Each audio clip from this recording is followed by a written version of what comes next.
बिस्मिल्लाहिर्रहमानिर्रहीम। आज का जो हमारा टॉपिक है ये एक्रोमेगेली डिसऑर्डर के ऊपर है। इससे पहले मैंने जो है ना एक लेक्चर ग्रोथ हार्मोन के ऊपर बनाया है कि ग्रोथ हार्मोन है क्या। फिर मैंने इसमें ये भी बता दिया इस लेक्चर में कि ग्रोथ हार्मोन के कम होने से या ज़्यादा होने की वजह से कुछ डिजीज़ पैदा होती है। इसमें एक है ना जाइजेंटिज़्म है, दूसरा एक्रोमेगेली है और तीसरा जो है ना ड्वार्फिज़्म है। तो जो जाइजेंटिज़्म है ना, ये तो पहले ही लेक्चर में मैंने आपको बता दिया कि जाइजेंटिज़्म क्या है और ग्रोथ हार्मोन क्या है। ये तो दोनों टॉपिक जो है ना मैंने एक ही लेक्चर में आपको बता दिए है। आज का जो हमारा टॉपिक है ये एक्रोमेगेली के ऊपर है। अब एक्रोमेगेली क्या है? एक्रोमेगेली जो है ना ये एक टू ग्रीक वर्ड से बना है। एक्रोस का मतलब होता है एक्सट्रीमिटीज़ और मेगालोस का मतलब होता है लार्ज। आपने स्केलेटन सिस्टम में पढ़ा होगा कि जो ह्यूमन बॉडी है ना, ह्यूमन बॉडी इसी तरह जो ह्यूमन बॉडी है ना, इसक जो सेंटर है ना, सेंटर और ये जो है ना ये यानी ह्यूमन बॉडी का जो सेंटर पार्ट है और जो साइड्स पर है, इस साइड्स के हिस्से को हम एक्सट्रीमिटीज़ बोलते हैं। यानी एक होता है एक्सियल स्केलेटन, एक होता है एपेंडिकुलर स्केलेटन। यानी जो हमारा हेड है, जो हमारी रिब्स है, ये क्या है, ये एक्सियल स्केलेटन में आती है और जो हमारे हाथ है और पैर है ना, ये एपेंडिकुलर स्केलेटन में आती है। तो इस डिज़ीज़ में ऐसा होता है, यानी इसका मतलब ये हुआ, इस मीनिंग का मतलब ये है, यानी ये एक ऐसी डिसऑर्डर है, डिज़ीज़ नहीं है सॉरी, ये डिसऑर्डर है कि इसमें क्या होता है कि ये जो हमारे हाथ है, ये राइट साइड वाला हाथ और लेफ्ट साइड वाला हाथ, इसी तरह लेफ्ट लेग्स और राइट लेग्स जो है ना, इसी तरह जो हमारा नोज़ है, ये क्या होती है, ये इनलार्ज होती है, यानी ये क्या हो जाते हैं, लार्ज साइज़ में हो जाते हैं। तो ऐसी डिज़ीज़ जिसमें हमारी एक्सट्रीमिटीज़ की पार्ट जो है ना इनलार्ज हो जाए, तो इसको हम क्या बोलते हैं, एक्रोमेगेली बोलते हैं। अब एक्रोमेगेली की डेफिनेशन मैंने लिखा है कि एक्रोमेगेली है क्या। तो एक्रोमेगेली इज़ अ डिसऑर्डर। मैं आपको बताऊंगा ये भी कि डिसऑर्डर क्या होता है और डिजीज़ क्या होता है, ये भी मैंने नीचे लिख दिया है, लेकिन आपने सिर्फ यही पर ये याद रखा कि एक्रोमेगेली क्या है, ये एक डिसऑर्डर है, डिजीज़ नहीं है। Which the interior pituitary gland produce excess growth hormone after the epiphyseal plate closure at puberty. ये जो है ना, ये डिसऑर्डर मैं आपको यहाँ पर बता देता हूँ। और जो एपिफाइजल फ्लैट का जो बात है ना, ये मैंने पैथोफिजियोलॉजी में इसकी भरपूर वजाहत कर दी है, तो ये मैं वहाँ पर एक्सप्लेन कर दूंगा। लेकिन डिसऑर्डर और डिजीज़ क्या होता है, तो जो डिजीज़ होता है ना, डिजीज़ बेसिकली है क्या। डिजीज़ एक और ये देखो, ये एक मैंने क्या बनाया, ये एक मैंने एक ह्यूमन बनाया। क्या बनाया, एक ह्यूमन बनाया। इसमें जो है ना बाहर से क्या, बाहर से कोई भी चीज़ हो सकती है। बैक्टीरिया भी हो सकती है, वायरस भी हो सकती है, फंजाई भी हो सकती है, पैरासाइट भी हो सकती है, यानी कोई भी पैथोजन इस इंसान के जिस्म में क्या हुआ, एंटर हुआ किसी भी रूट से। ये जो पैथोजन जो है ना इसके जिस्म में एंटर हुआ, तो ये जाकर एक ख़ास साइट्स पर, एक ख़ास ऑर्गन पर अटैक करेगा ये पैथोजन, और फिर वहाँ पर जो है ना ये क्या प्रोड्यूस करेगा, डिजीज़ प्रोड्यूस करेगा। ये होता है डिजीज़। लेकिन अब डिसऑर्डर क्या है, फ़र्ज़ कीजिए ये मैंने दूसरा इंसान बनाया, क्या बनाया, दूसरा इंसान बनाया, और इसमें जो है ना इस इंसान की जिस्म के अंदर मुख्तलिफ़ ऑर्गन्स हैं ना। फ़र्ज़ कीजिए मैं एक मिसाल लेता हूँ कि पेनक्रियाज़ ने जो है ना, पेनक्रियाज़ का काम क्या है, इंसुलिन की सिक्रीशन। इस पेनक्रियाज़ ने इंसुलिन की सिक्रीशन जो है ना किया ज़्यादा कर दिया या कम कर दिया, किया ज़्यादा कर दिया या कम कर दिया, तो इसको हम फिर क्या बोलते हैं, डिसऑर्डर बोलते हैं। यानी ये जो डिज़ीज़ है ना, डिज़ीज़ ये हमारी जिस्म में तब पैदा होती है जब बाहर से कोई पैथोजन आकर और हमारे जिस्म की जो नॉर्मल फिजियोलॉजिकल फंक्शन है ना इसको डिस्टर्ब करे, तो इसको हम फिर क्या बोलते हैं, डिज़ीज़ बोलते हैं। लेकिन यानी किस तरह टीबी जो है ना एक डिजीज़ है, टीबी जो है ना, ट्यूबरक्लोसिस बैक्टीरिया जो है ना, ये हमारे जिस्म के अंदर दाखिल होती है और जो हमारे लंग्स का जो प्रॉपर फंक्शन है ना, नॉर्मल फिजियोलॉजिकल फंक्शन, इसको क्या कर देती है, मुतासर कर देती है। तो फिर इसको हम क्या बोलते हैं, डिजीज़ बोलते हैं। इसी तरह जो मस्कीटो जो है ना, ये मस्कीटो जब हमें बाइट कर देती है तो हमें क्या हो जाती है, मलेरिया हो जाती है। तो ये क्या है, ये बाहर से पैथोजन आकर हमारे जिस्म में क्या कर देती है, नॉर्मल फिजियोलॉजिकल फंक्शन को मुतासिर कर देती है। तो ये क्या है, ये डिजीज़ है। और हर डिज़ीज़ की जो है ना, हर डिज़ीज़ की एक एग्ज़ैक्ट काज़ होती है। जिसी तरह मैंने आपको ट्यूबरक्लोसिस के बारे में बताया, इसी तरह मलेरिया के बारे में बताया, इसी तरह जो है ना और से बहुत से डिज़ीज़ है जिसकी एग्ज़ैक्ट काज़ होती है। लेकिन जो डिसऑर्डर है ना, डिसऑर्डर डिसऑर्डर हमारे जिस्म के अंदर किसी ऑर्गन जो है ना, जिस तरह मैंने आपको पेनक्रियास का मिसाल दिया, ये क्या कर देती है, इंसुलिन पैदा कर देती है और भी हार्मोन्स प्रोड्यूस कर देती है। लेकिन मैंने सिर्फ आपको इंसुलिन का एग्जांपल दिया।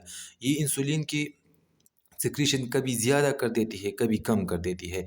अगर यानी पेनक्रियाज़ जो है ना अपनी एक्टिविटी को ज़्यादा करे या कम करे, यानी जब एक ऑर्गन अपनी नॉर्मल फंक्शन से हटकर कोई एब्नॉर्मल फंक्शन करे, तो इसका कोई काज़ का इसका रिस्पेक्टर होती है। यानी डिसऑर्डर की कोई एग्जैक्ट काज़ नहीं होती, इसकी रिस्पेक्टर्स होती है, बहुत से रिस्पेक्टर्स होती है। तो फिर इसको हम क्या बोलते हैं, डिसऑर्डर बोलते हैं।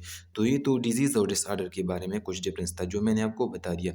लेकिन आपने ये याद रखना है कि ये डिज़ीज़ और डिसऑर्डर जो है ना, ये बहुत से लोग जो है ना बस एक ही लफ्ज़ में आपको बयान कर देते हैं, लेकिन आपने यहीं पर ये भी सीख लिया।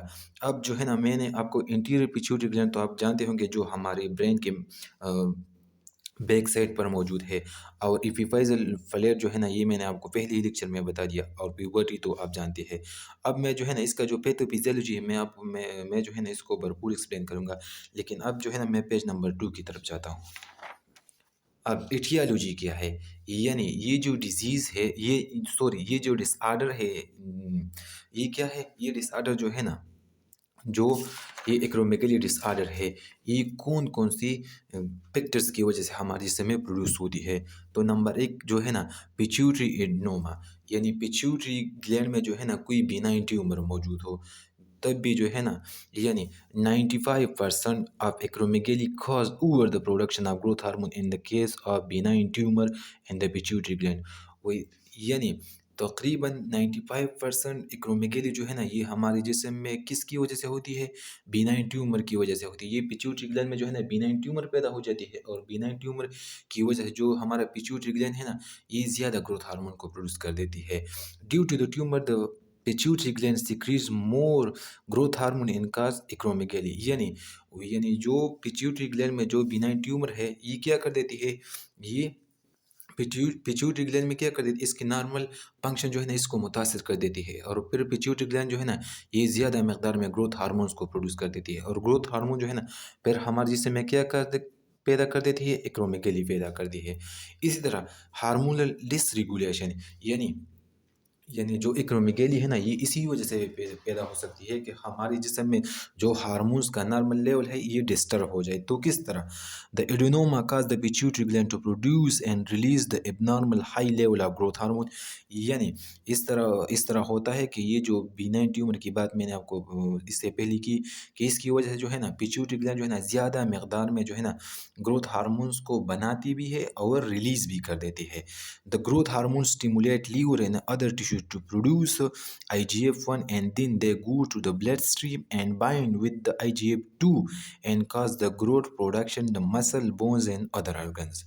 यानी इस तरह होता है कि हार्मोनल डिसरेगुलेशन में इस तरह होता है कि पिट्यूटरी ग्लैंड में जो है ना कोई ट्यूमर आई गया, बिनाइन ट्यूमर की आने से जो है ना ग्रोथ हार्मोन जो है ना, ये हमारे जिस्म में पिट्यूटरी ग्लैंड ने ज़्यादा रिलीज़ कर दी। जब पिट्यूटरी ग्लैंड इस ग्रोथ हार्मोन को ज़्यादा रिलीज़ कर देती है, तो ये जो है ना, ये हमारी लीवर को स्टिमुलेट कर देती है। लीवर जब ग्रोथ हार्मोन जब लीवर को स्टिमुलेट कर देते हैं, तो लीवर क्या प्रोड्यूस कर देती है? IGF-1, यानी इंसुलिन लाइक ग्रोथ फैक्टर 1 को क्या कर देती है? स्टिमुलेट कर देती है। और इसकी स्टिमुलेशन की वजह से जो है ना, इसकी स्टिमुलेशन की वजह से ये IGF-1 जो है ना, फिर ये ब्लड स्ट्रीम में चली जाती है। किस में चली जाती है? ब्लड स्ट्रीम में। और ब्लड स्ट्रीम में ऑलरेडी जो है ना IGF-2 insulin like growth factor मौजूद है। ये एक प्रोटीन है, बाइंडिंग प्रोटीन है। तो ये जो IGF-1 है ना, ये IGF-2 बाइंडिंग प्रोटीन के साथ अपने आप को क्या कर देती है? बाइंड कर देती है। एंड फिर क्या कर देती है? Cause growth production muscle, bones and other organ. और फिर जो है ना ये मसल्स में और बोन्स में, और जो हमारे जिस्म की अंदर अवर ऑर्गन्स है और बाहर अवर ऑर्गन्स है, इसमें क्या कर देती है? ग्रोथ को प्रोड्यूस कर देती है। किस तरह कर देती है, ये मैं आपको लिख देता हूँ। जो है ना, ये मैंने क्या किया, लिख दिया है।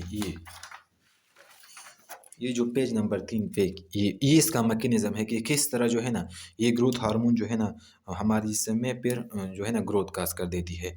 यानी मैंने आपको पहले पहले पॉइंट से यानी स्टार्टिंग पॉइंट से शुरू किया। हाइपोथैलेमस जो है ना, hypothalamus growth hormone releasing hormone को प्रोड्यूस कर देती है। ये अपने याद रखना है। ग्रोथ हार्मोन रिलीजिंग हार्मोन जो है ना, ये स्टिमुलेट कर देती है पिट्यूटरी ग्लैंड में एक ख़ास किस्म की सेल है जिसको हम क्या बोलते हैं, सोमैटोट्रोप सेल्स बोलते हैं। इसको क्या कर देती है, स्टिमुलेट कर देती है। जब ये सोमैटोट्रोप सेल्स जो है ना, ये स्टिमुलेट होती है तो ये किस जगह पर मौजूद होती है ये सोमैटोट्रोप सेल? आपको पता है कि पिट्यूटरी ग्लैंड में कितने, एक इंटीरियर लोब है, एक पोस्टीरियर लोब है, ये इंटरमीडिएट लोब है। तो जो सोमैटोट्रोप सेल जो है ना, ये इंटीरियर इंटीरियर पोर्शन में मौजूद होते हैं। तो इंटीरियर पिट्यूटरी ग्लैंड जो है ना, ये क्या कर देती है, जीएच यानी ग्रोथ हार्मोन्स को क्या कर देती है, प्रोड्यूस कर देती है। और जी ग्रोथ हार्मोन जो है ना, ये लीवर को स्टिमुलेट कर देती है। और लीवर जो है ना फिर क्या कर देती है, आईजीएफ-1 इंसुलिन लाइक ग्रोथ फैक्टर 1 जो है ना, ये ब्लड स्ट्रीम में क्या कर देती है, रिलीज कर देती है। और ब्लड स्ट्रीम में ऑलरेडी जो है ना आईजीएफ-1 जो है ना, IGF insulin like growth factor 1 जो है ना, ये बाइंड कर देती है insulin like growth factor 2 protein से। और फिर यहाँ पर जब इंसुलिन लाइक ग्रोथ फैक्टर 1 ने इंसुलिन लाइक ग्रोथ फैक्टर 2 के साथ बाइंडिंग कर दिया, तो ये फिर जो है ना 2 फंक्शंस करेंगे। कितने फंक्शंस करेंगे? 2 फंक्शंस करेंगे। एक क्या करेंगे? एक ये करेंगे कि ये ग्रोथ की प्रोडक्शन करेंगे और दूसरा एंटी इंसुलिन एक्शन करेंगे। किस तरह? ग्रोथ प्रोडक्शन किस तरह करेंगे? बोन्स में, कार्टिलेज में, सॉफ्ट टिश्यूज़ में, इंटरनल ऑर्गन में and also affect the heart, kidney and liver. यानी ये जो है ना ग्रोथ किस-किस चीज़ में प्रोड्यूस कर देती है, किस-किस ऑर्गन्स की ग्रोथ को ज़्यादा कर देती है? बोन्स की, कार्टिलेज की, सॉफ्ट टिश्यूज़ की, इंटरनल ऑर्गन्स यानी हमारे जिस्म के अंदर जो ऑर्गन मौजूद है, मसलन हार्ट हो गया, किडनी हो गया, लीवर हो गया। इनमें जो है ना ये क्या कर देती है, इनकी साइज़ को ज़्यादा कर देती है। एंटी इंसुलिन एक्शंस का मतलब ये है, एंटी एंटी का लफ्ज़ जब भी आप देखें, एंटी का लफ्ज़ आप जब भी देखें तो इसका मतलब क्या होता है, अपोज़िट। यानी इंसुलिन का नॉर्मल फ़ंक्शन क्या है? इंसुलिन का नॉर्मल फ़ंक्शन ये है कि ये हमारे जिस्म में ग्लूकोज़ की लेवल को कम करे। ये इंसुलिन का बुनियादी फ़ंक्शन है।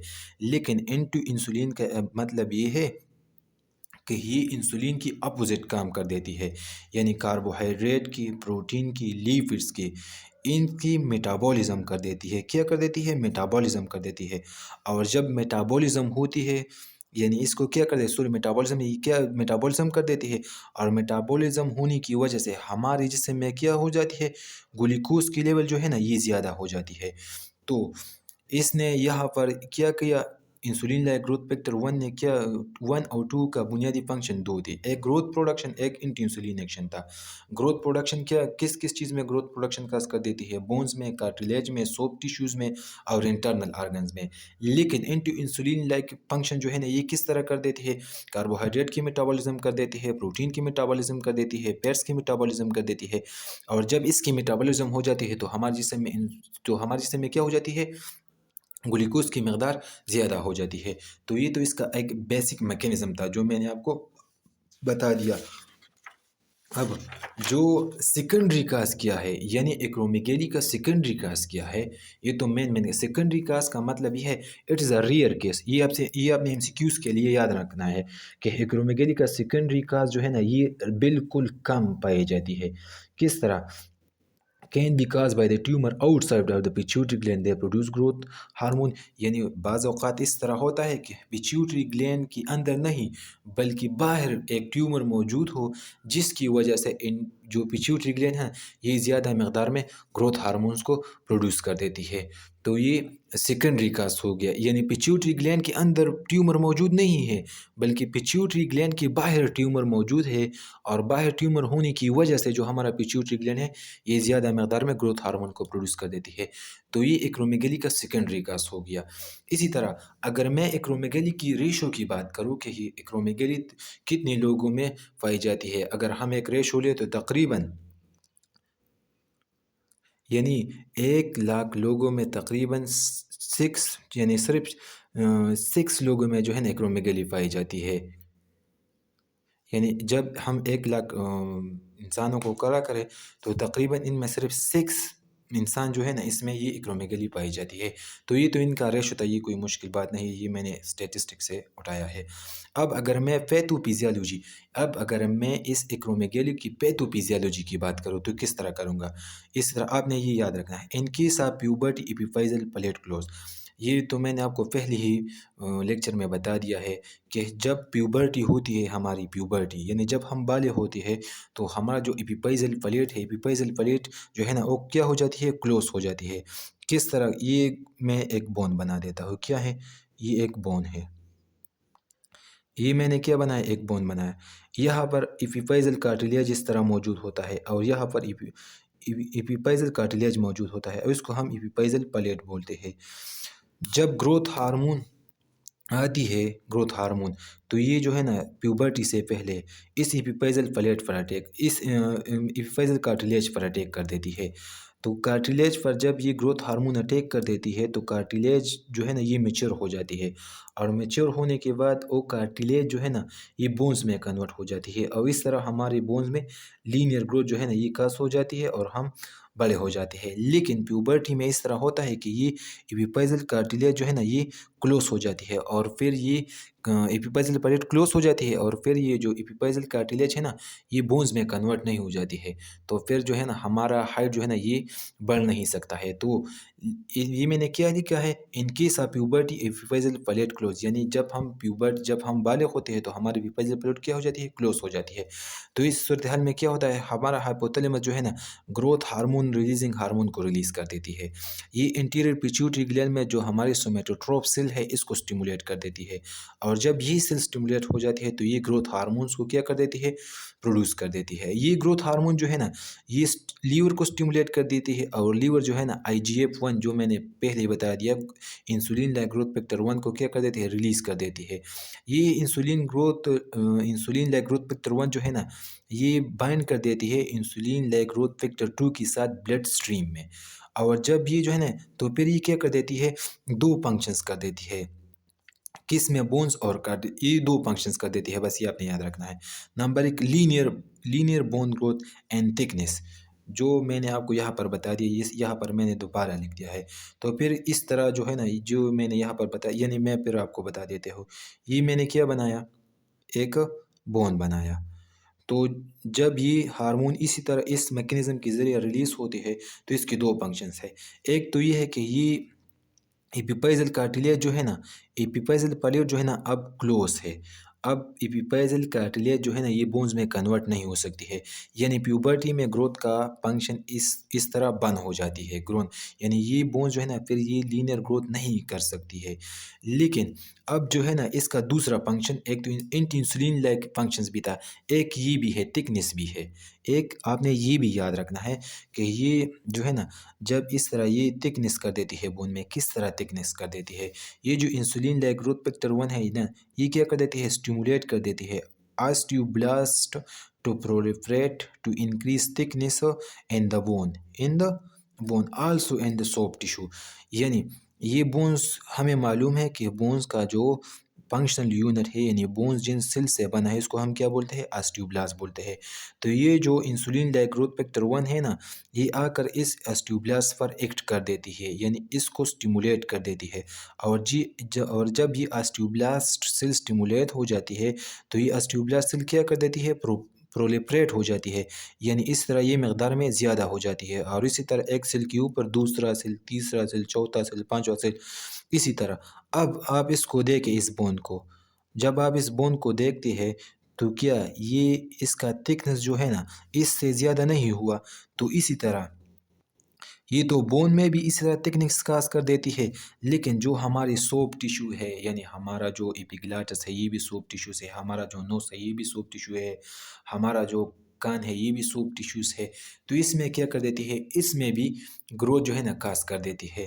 तो ये आपने याद रखा है, इंसुलिन लाइक ये जो है ना इंसुलिन लाइक ग्रोथ फैक्टर 1 की वजह से जो हमारे ऑस्टियोब्लास्ट सेल इसने प्रोलिफरेट हुई और हमारा जो है ना ये बोन जो है ना लीनियर नहीं, यानी इस तरह इसका साइज इंक्रीज नहीं हुआ, इसी तरह लेंथ में, बल्कि इसका साइज़ जो है ना इस तरह इंक्रीज़ हो, यानी इसका विड्थ जो है ना ये ज़्यादा हुआ। तो इसको हम क्या बोलते हैं?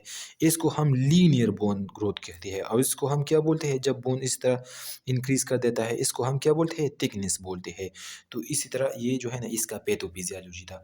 अब मैं जो है ना पेज नंबर 5 की तरफ जाता हूँ कि पेज नंबर 5 पर क्या है?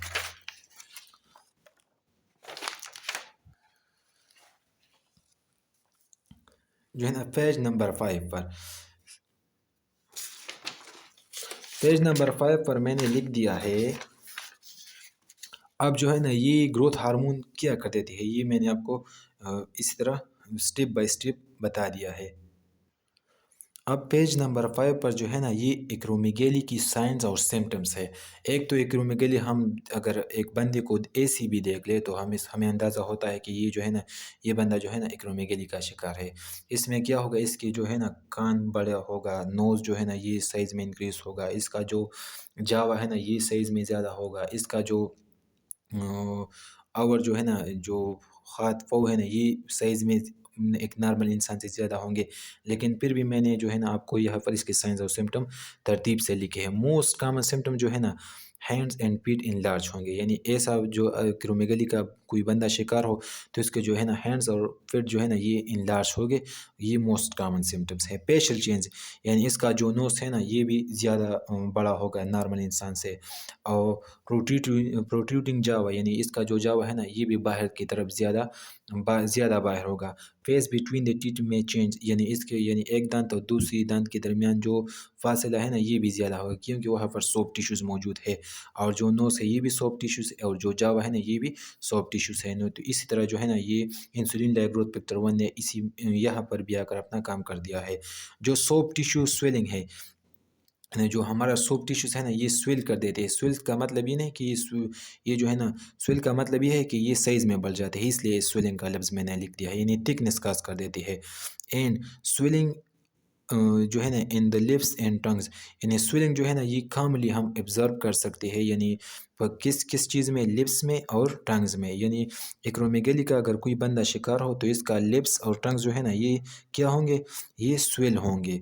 Joint pain, large bones and tissue cause joint pain, जब अगर किसी बंदे का जो है ना बोन्स जो है ना ये बड़े हो, ज़्यादा बोन्स हो, यानी साइज़ में यानी लेंथ में ज़्यादा होंगे तो इसमें जो है ना इसकी वजह से जॉइंट पेन होता है, और इसको फिर चलने में भी दुश्वार होती है, जो दुश्वारी महसूस होती है, यानी ये फिर मोबिलिटी भी इसकी इफ़ेक्टेड होती है। इसी तरह carpal tunnel syndrome, the pressure on the nerves due to the enlarge soft tissue can result the carpal tunnel syndrome. यानी अगर एक बंदा है, कार्पल टनल सिंड्रोम जो है ना ये हम इसी तरह जो हमारे हाथ में जो पस चैप्टर में हमने पढ़ा है कार्पल टनल सिंड्रोम, तो यहाँ पर जो है ना लिगामेंट जो है ना ये सॉफ्ट टिश्यूज़ है। तो ये सॉफ्ट टिश्यूज़ जो है ना ये मैंने आपको बता दिया पैथोफिजियोलॉजी में, तो ये क्या कर देती है वहाँ पर इसकी साइज़ इंक्रीज़ कर देती है, जो है ना सॉफ्ट टिश्यूज़ की। और जब सॉफ्ट टिश्यूज़ की साइज़ इंक्रीज़ हो जाती है तो इसकी जो है ना नज़दीक नर्व्स मौजूद होता है। तो ये सॉफ्ट टिश्यू जो है ना अपनी साइज़ इंक्रीज़ होने की वजह से इस नर्व्स पर प्रेशर डालती है, जिसकी वजह से कार्पल टनल सिंड्रोम भी होती है।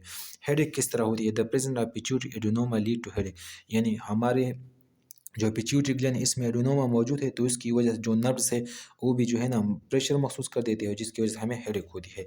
Sleep apnoea, enlarge of the soft tissue and the throat, यानी जो हमारे गला है इसमें भी सॉफ्ट टिश्यूज़ है, जिस तरह एपिग्लॉटिस मैंने लिखा है।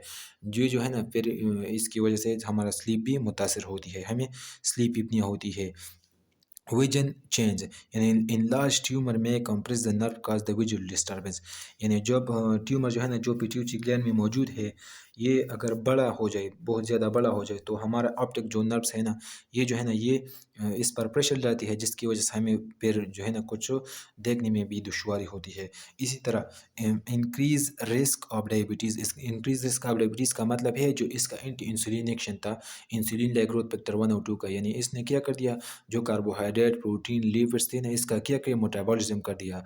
और जब इसका मेटाबॉलिज्म हो गया तो हमारे जिस्म में क्या हो गया, शुगर का लेवल ज़्यादा हो गया, और इन इन पेनक्रियाज जो है ना फिर कम इंसुलिन रिलीज़ करेगा, तो इसका ये भी खतरा है कि हमारे ब्लड में ग्लूकोज का लेवल ज़्यादा हो जाए। ऑर्गन इनलार्जमेंट, यानी इसी तरह जो हमारा हार्ट है, लीवर है, किडनी है, इसमें भी सॉफ्ट टिश्यूज़ मौजूद है ना। तो ये इंसुलिन लाइक ग्रोथ फैक्टर वो ना वहाँ पर भी जाकर अपने जो है ना इसकी साइज़ को क्या कर देती है, इंक्रीज़ कर देती है। तो ये तो एक्रोमेगाली के बारे में एक छोटा-सा लेक्चर था। I hope you will understand it.